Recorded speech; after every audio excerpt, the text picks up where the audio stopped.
I've filed the divorce papers. Get out in a week. Jamie looked at me with a hateful gaze, holding hands with the woman standing next to him. Perhaps he is trying to show how close they are. Occasionally intertwining their arms or fooling around, I felt like I was being shown something I didn't need to see. It was a sudden illness, but I was discharged from the hospital without any problems. For some reason, Jamie's name is not in the family registry. When I rushed home, there was also a woman I didn't know. I heard that Jamie had used his company's welfare benefits to care for me. Using nursing leave to have an affair, what kind of nerve does he have? He was the type to throw away things that belonged to others if they were not necessary for his life, and it seems he doesn't need me anymore either. I never thought I'd be treated with such contempt while married.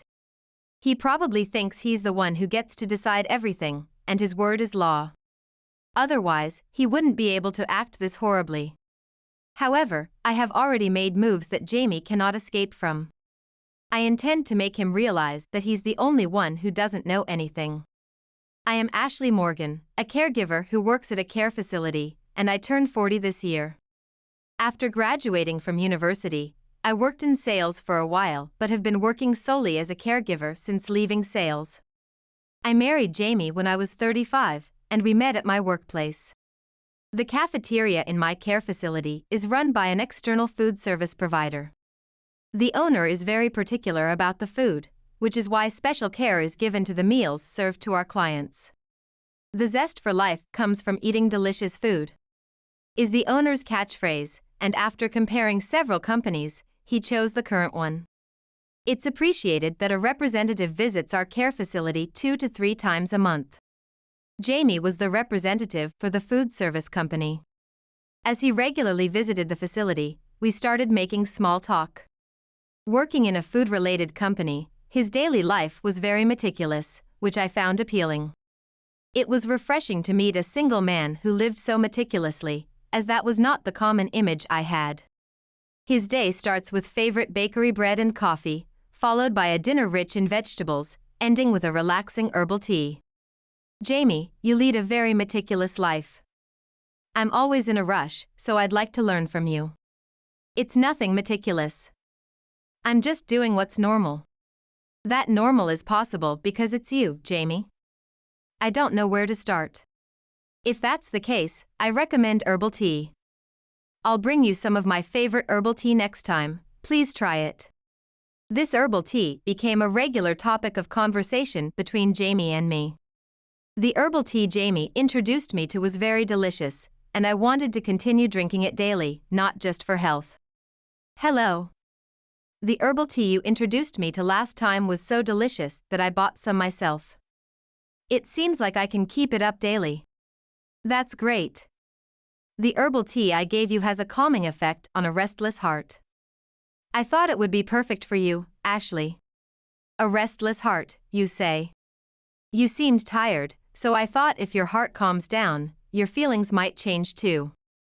Jamie's eyes seemed to overflow with kindness as he looked at me. I had always been too busy with others to take care of myself. To think that someone was watching over me like this. I felt a happiness I had never felt before. Since the first time we met, I was somehow drawn to you, Ashley. I'm so happy we can talk like this. If it's okay with you, would you consider dating me? My answer was already decided. If you're okay with me, I'd be delighted. I think I've led a rather unremarkable life, if I do say so myself. After graduating from a university I chose somewhat aimlessly, I was hired as a salesperson at a company but could never quite achieve good sales performance and was always being scolded.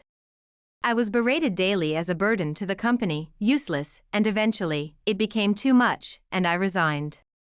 By chance, I found a job at a care facility.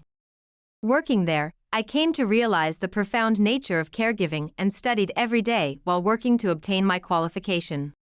The job was shift-based, including night shifts, and studying while keeping up with this schedule meant I often had to put my own needs last.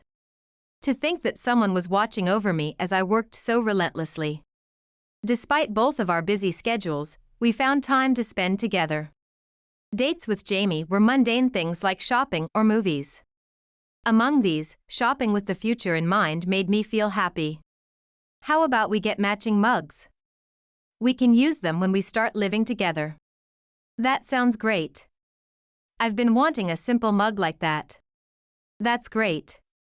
I get excited thinking about living together someday. We gradually prepared for our future married life by picking out things to use together. While sitting in a cafe we stopped at during shopping, Jamie suddenly turned serious. What's wrong? You suddenly look so serious. Do you have a stomachache? No. It's just that. Don't strain yourself. Should we call it a day and go home? I can't wait any longer. While shopping and thinking about living with you, my feelings have become overwhelming. Will you marry me? Jamie looked at me as he spoke. Had there ever been such a happy moment in my life before? Yes, I'd be honored. I'm so relieved. I thought you might say no. I had no idea you were thinking that much about it. Today was the most nerve-wracking day for me. The tension that had been building seemed to melt away from Jamie's relieved expression. The answer was already decided. With you, Jamie, it seems like every day will be happy. And so, Jamie and I got married. We both had been living alone, but Jamie's apartment was quite spacious for one person, so we decided to live there. I brought the necessary belongings and started our newlywed life at Jamie's place. His apartment remained as meticulously kept as he had described. I had visited Jamie's apartment several times before, so I knew it was meticulously organized, not a speck of dust in sight. Thinking that our new life together was starting here made my heart race. What kind of happiness would await us? Little did I know at the time, however, that this excitement and anticipation would soon be shattered. It had been 6 months since we married. One day, I was preparing for my night shift at home. I usually brought a nighttime snack, uniform, and towels for my shifts, but I couldn't find my belongings. The tumbler was a recent gift from a friend and one of my favorites. I thought so, but I can't find my towel or the tumbler I always use. I thought perhaps Jamie had accidentally taken it to work.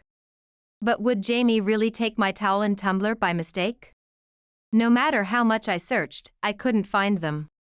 Having no choice, I decided to use a spare towel in my locker and buy some tea at a convenience store on my way to work. Deciding that, I left for work. The work went smoothly as usual. I wanted to get home quickly, take a shower, and sleep in bed as I had been feeling quite tired lately. And more than anything, since I had been working night shifts consecutively, I missed Jamie and wanted to see him. Rushing with this thought, I hurried home. When I arrived, Jamie, who seemed to be about to leave for work, was in the living room. As usual, he was ironing his favorite shirt meticulously. Ah, isn't that Ashley? Ah, Jamie, good timing, there's something I want to ask you, is that okay? You mean about the tumbler? I didn't expect Jamie to bring up the tumbler. Since he mentioned it, he might know something about it. Yes, I can't find my tumbler or my towel. Do you know anything about them, Jamie? I looked before going to work, but I couldn't find them. Huh, is that so? I think I brought them from my previous house. Is that so? I've already thrown those away. I couldn't believe Jamie bluntly said he had thrown them away. Why? There was no need to throw them away without asking. Things need to be organized properly. He looked at me with a puzzled face, as if not understanding what was wrong. I was shocked to learn that he had thrown them away without my knowledge. The tumbler was a birthday gift from an old friend, and because it was so special to me, I couldn't stay silent when I heard he had thrown it away. Then Jamie sighed as he looked at me. To think you would use something with such poor taste, Ashley. I thought I did you a favor by getting rid of unnecessary items, but that's no way to speak, is it? His face suggested he didn't think he'd done anything wrong, even though he had thrown away my belongings. I was so angry that someone had disposed of my precious items without my consent that I couldn't find the words to respond. Is that all you wanted to talk about? I have to go now. By the way, Ashley, make sure you tidy up your unnecessary items too. Unnecessary items? What does he mean? I had decluttered when we got married and moved into this house to ensure I didn't overcrowd Jamie's place, which had been his bachelor home. Realizing what Jamie might be implying, I decided to look around the house. Although I was exhausted and sleepy from the night shift, a bad feeling woke me up. My hunch was right, there were items that weren't mine in the house: clothes, shoes, bags, and accessories I had bought during my single days. At a glance, I hadn't taken inventory of everything, but it seemed quite a lot had been discarded. I couldn't believe he would dispose of someone else's belongings like this. I had carefully selected and brought only the essentials for our new life together with Jamie. Honestly, I didn't have many personal items, and I wasn't messy. Yet he disposed of them anyway? It seemed that items with bright colors or characters were thrown out. Probably, Jamie had disposed of items he didn't like or that didn't match the interior decor. If he had just mentioned it, I would have considered getting rid of them, but why do it without asking? I was so shocked by having my cherished items thrown away that I couldn't move for a while. Maybe there's something wrong with me for not realizing what kind of person he was, but still, there was no reason for him to throw things away like that. I felt my mind going blank from the shock. I'm not sure how long I sat there, but when I noticed, the sky outside was tinted with the colors of sunset. After returning home, I had been sitting in shock upon learning that Jamie had disposed of my belongings. I looked at the clock, and it was almost 6 p.m.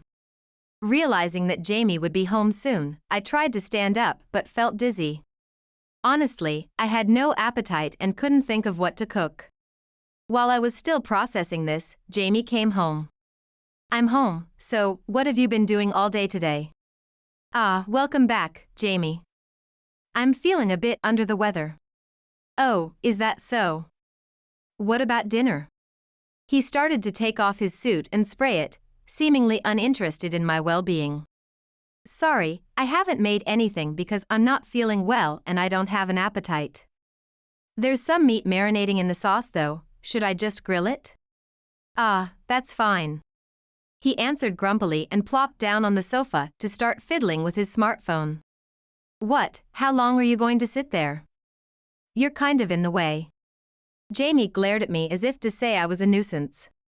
It was hard to believe this was the same Jamie who used to worry about me first and foremost. Maybe something unpleasant happened at work. Thinking this, I decided to quietly leave the room, but then Jamie stopped me. Hey, you're just going to leave without saying anything? Don't you have anything to say to me? I used to think his eyes were kind, but now they seemed cold. As I felt the chill from his gaze, I responded. I'm sorry I didn't prepare dinner. I'm feeling a bit sick, so I'm going to bed early. I realized too late that he was not as considerate as I thought. Could I really continue to live with him like this forever? I was filled with such doubts. Perhaps because of all these thoughts, I felt worse than ever before. I started getting dizzy easily, and I was constantly battling nausea. Honestly, I couldn't function at work. On my days off, I spent the whole day in bed, and I was taking frequent breaks from work. Even though I used to be the type to bounce back energetically the next day after working hard, now I was falling apart. Tormented by severe ill health, I decided to consult a major hospital. The cause wasn't clear, but since I was feeling so unwell, I had to be hospitalized for tests. After a few days in the hospital without a clear diagnosis and no improvement in my condition, my stay was extended. I felt anxious that Jamie might be angry about it. Then, Jamie visited my hospital room. I'm sorry for the trouble, Jamie, especially when you're busy with work. They haven't figured out what's wrong yet, but I'll get better soon, so please bear with me. Don't be silly, don't apologize. I'll support you as much as I can until you get better. Jamie's smile had returned to the kind one I remembered before our marriage. That Jamie I saw at home must have been upset about work or something. I reassured myself of that. Thank you. All right, I'll head back for today. Oh, and I'll take some leave for caregiving, so call me anytime you need. With that, Jamie left. I remembered he had once mentioned that his workplace benefits included leave for family care. I didn't know the exact details or how long the leave would be, but I remembered thinking that large companies really are different. I felt reassured knowing he could be by my side, but also knew I might need to ask him for various small favors, so I was grateful for the leave. I immediately contacted Jamie with some things I needed him to bring to the hospital, but all my calls went to voicemail. Thinking it was strange, I went to sleep, but the next day, I still couldn't reach him. It was definitely odd, so I left a message, but it never got read. While I felt anxious, I focused on recovering from my mysterious ill health. Thanks to my dedication to treatment, I was able to leave the hospital about 3 weeks later. I informed Jamie of my discharge, but still, no message was read. I worried something might have happened to Jamie. All I wanted was to get home as quickly as possible. Then I remembered that I needed some documents for work. I thought there was a form I had to submit at the government office. It was tough to go there while still recovering, and I was worried about Jamie, but it would be hard to go back later, so I stopped by the office on my way home. There was something off about the document issued by the office. It was supposed to show the data for all family members, but strangely, only my name was printed. It should have definitely included both Jamie and my names. At that moment, I had a bad feeling. I hurried home, and as I approached, I sensed someone else was in the apartment. I smelled a perfume at the entrance that Jamie never used. Entering the living room, I saw Jamie with a woman I didn't know. Jamie, who is this?" Jamie turned around with a smirk, closely followed by the woman who then spoke. "Is this the person Jamie told me about?" "Yeah, but it's all okay now." I had no idea what Jamie meant by "it's all okay now." Amid this situation, I found myself calmly noting that it seemed like something out of a drama. I was so shocked that I accidentally dropped my bag. The documents I had received from the government office fell out. Gathering myself, I decided to ask Jamie something. "Hey, who is this person?" Also, when I got the documents from the government office, only my name was on them. "Do you know anything about that?" Jamie answered with a smirk.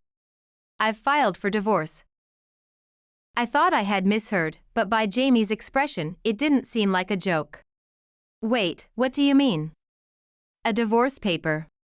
"That's right, I don't need a defective product. It's just common sense to get rid of what you don't need." He snorted dismissively and glared at me. "I thought marrying you would make my life a bit easier, but that's not the case at all. Plus, you're sick and in the hospital with no clue when you'll be discharged.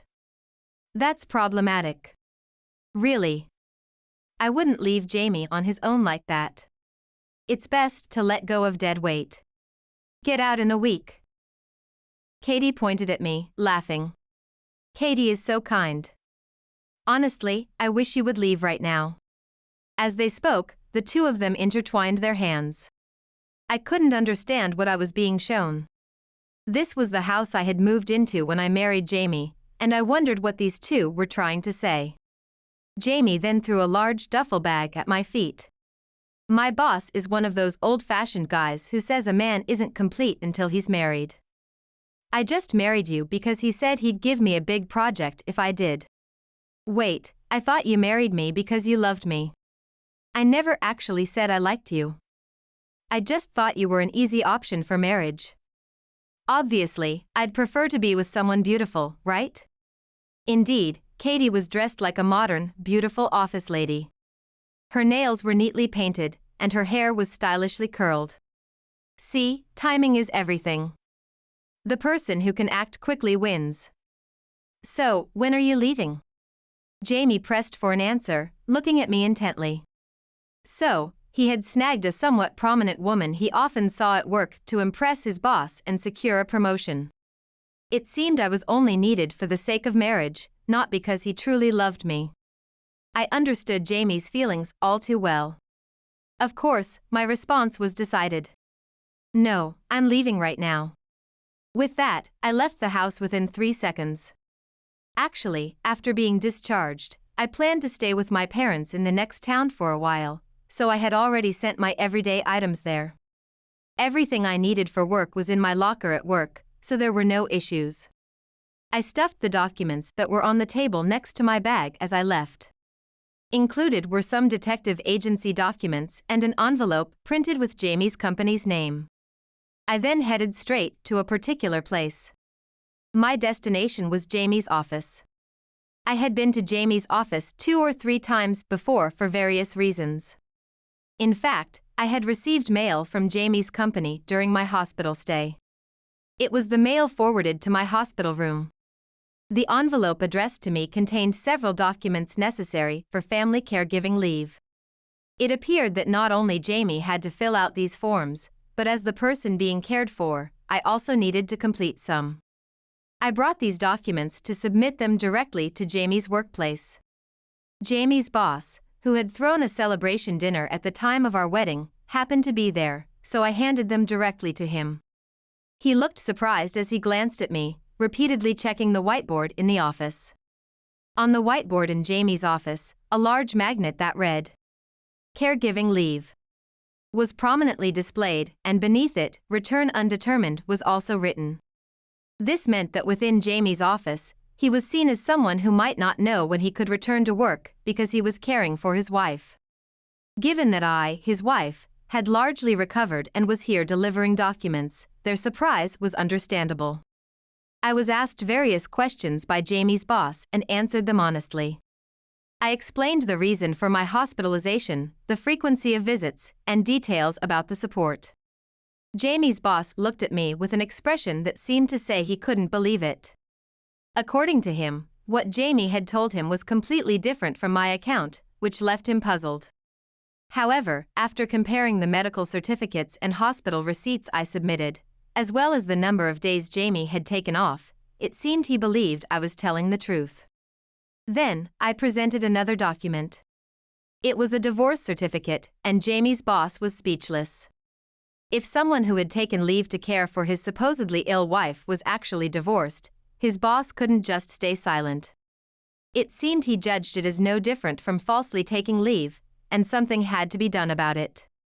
Indeed, what Jamie was doing was clearly skiving off work, and that too with an affair involved.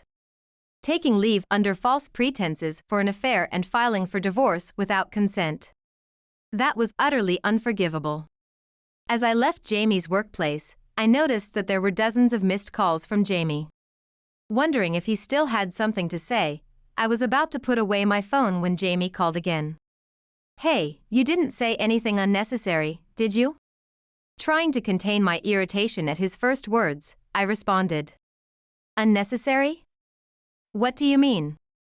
"Whatever you say, everyone's going to believe me anyway. Don't get it twisted." With that, he hung up. Was that his way of warning me? He must have assumed I wouldn't say anything out of line. I went to a law firm to discuss filing for divorce from Jamie and seeking compensation for his affair.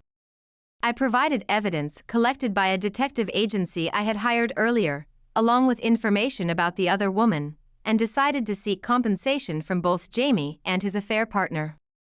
They thought they could take the best for themselves and then ignore the consequences. I couldn't let that happen. The lawyer worked quickly, and within a few days, Jamie and his affair partner had received the documents for compensation claims. Both of them called me in a panic. "Hey, what the hell are you playing at?"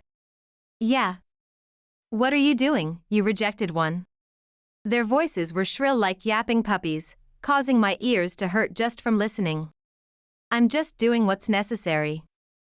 "Did you really think this would all end without any consequences?" "You're overstepping, Ashley." "When did you find out?" "When?" "I've known for a while. Even though I work night shifts, it's strange not to see your husband for days on end, don't you think?" "That's..." "Thought you wouldn't be suspected if you said it was work?" "I'm the type who wants to know if something doesn't seem right, so I had it investigated." Jamie sounded quite angry over the phone, his breathing rough.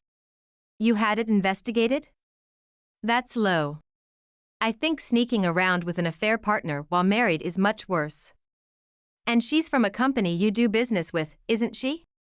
Who Katie is and where she's from is none of your business. If anything happens to Katie, I won't forgive you. He seems to be living in a fantasy world. He still seemed oblivious to the situation he was in. You have time to worry about others? Well, whatever. Just make sure you don't cause trouble for anyone else. And there was one more issue. Katie, Jamie's affair partner, had not paid any compensation yet. I wonder if Katie thinks she won't have to pay as long as she remains silent, or if she truly believes she's not at fault. Either way, I can't just sit back and ignore this. I decided not to let it slide and consulted with a lawyer again. Eventually, we proceeded to garnish Katie's wages. It seems that her affair was exposed to her workplace as a result of the wage garnishment. I received numerous calls from Katie. I was reluctant to answer the phone, but I didn't want to delay dealing with the hassle, so I decided to pick up. What were you thinking? Because of you, I might get fired. It seems that the affair and the subsequent situation have made her a pariah at work. Both Katie and Jamie, although they work in different places, are apparently being forced to choose between transferring to a rural branch or resigning. Well, if someone who cheats is in the office, isn't it natural for the atmosphere to get worse? Just choose between transferring or resigning, right? No way. I can't live in the countryside. If you hadn't said anything, I could have continued as before. You think you could have continued as before? I couldn't help but ask, feeling doubtful. Yes. I could get married and Jamie would be happy to marry me, and then it would all be happily ever after. I felt a bit of sympathy for Katie. Being oblivious can be pitiful in a way. Do you seriously believe that? On what basis can you say he won't cheat again? With the power of love, there won't be any cheating. You don't need to tell me that. Fine. If you're happy with my leftovers, go ahead. But don't think you can evade paying the compensation. I said what I wanted to say and decided to hang up on Katie. People who do such dishonorable things cannot just be happy as if nothing happened. Thinking you can grasp happiness just for yourselves after an affair is a big mistake. According to rumors, Jamie and Katie are leading miserable lives. Both are stressed out being scorned at work, and they resigned as if fleeing. After resigning, their job search was difficult as the bad reputation had spread to unexpected places. Of course, no one wants to hire someone known for cheating, and they are struggling to find work. About 6 months after the divorce, Jamie called me. Hello, what do you want now? Hey, can I work at your place? I've got nowhere else to go, and I keep getting rejected everywhere. I can't make a living. That's what happens when you do things you can't even tell others about. I was thinking I could work at your place. I was astounded at his audacity. You think you can work at my place? Stop making a mockery of everything. You should realize by now that you're in this mess because of your own actions. With that, Jamie hung up the phone, possibly upset by my firm response. I may never have spoken so clearly to him throughout our relationship and marriage. Finally, speaking my mind felt refreshing. I continue to work at the caregiving facility. After being discharged from the hospital, I spent some time at my parents' house but have since returned to work and am enjoying living alone for the first time in a while. Working in caregiving is endlessly educational, and I find it exciting because no 2 days are the same, even after years in the field with qualifications. One day, I was offered a promotion. They appreciated my dedication and wanted me to lead the team as a chief. Honestly, I've never held such a leadership role before, so the offer was both thrilling and bewildering. However, it's an opportunity I'd like to embrace and excel in. Additionally, I received the results from my caregiving certification exam. Fortunately, I passed on the first attempt. With this qualification and a promotion, I can earn enough to live independently without any issues. I'm ready to believe in my potential and take on new challenges.